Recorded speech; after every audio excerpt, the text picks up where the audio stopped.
Bismillahirrahmanirrahim. Assalamualaikum warahmatullahi wabarakatuh. Nama saya Siti Hajar binti Hashim, S50116.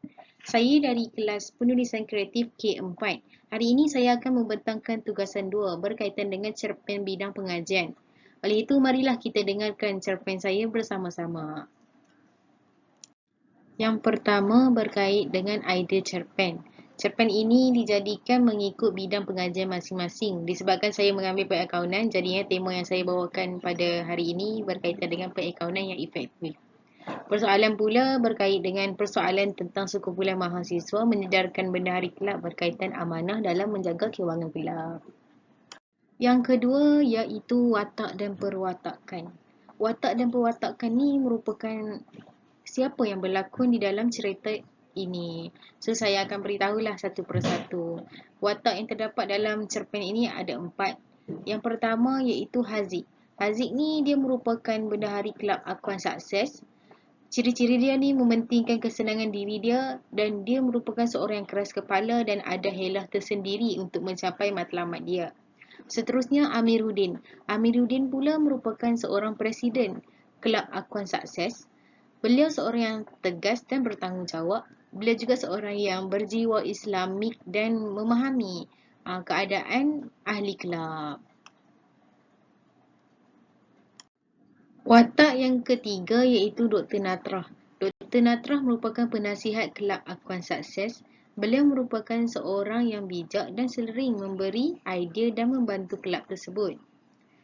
Beliau juga merupakan seorang yang santai dan berjiwa muda dalam membantu menjayakan aktiviti kelab.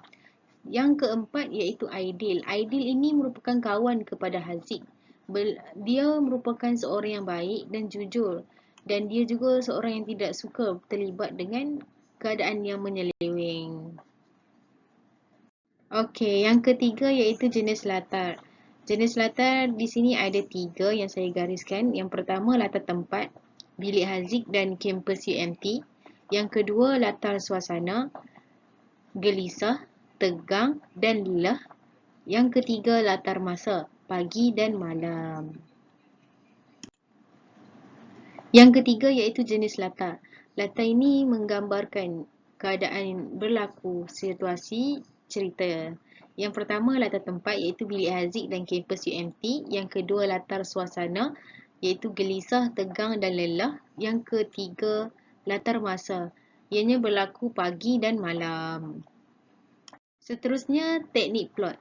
Teknik plot ni ada 3. Yang pertama teknik suspend, yang kedua teknik dialog, yang ketiga teknik imbas kembali. Poin seterusnya iaitu sinopsis. Cerpen ini mengisahkan tentang Haziq, seorang bendahari kelab akuan sukses di UMT. Haziq merupakan seorang yang keras kepala dan suka bertindak sesuka hati dalam melakukan sesuatu tanpa mengira betul ataupun salah.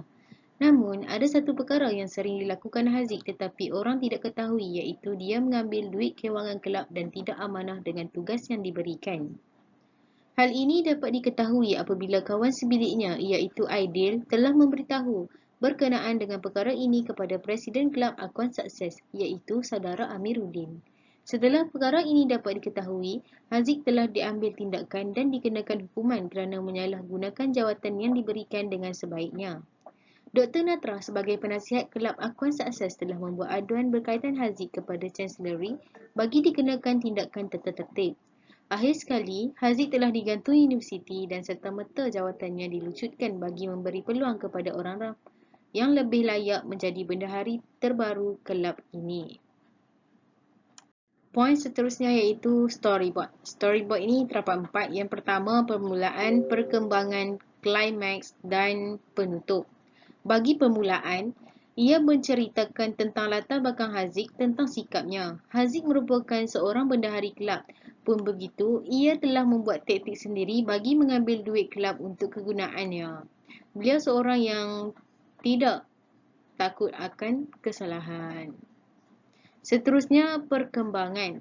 Aidil merupakan kawan sebilik dengan Haziq. Aidil banyak mengetahui tentang Haziq yang sentiasa memberitahunya berkaitan perkara ini.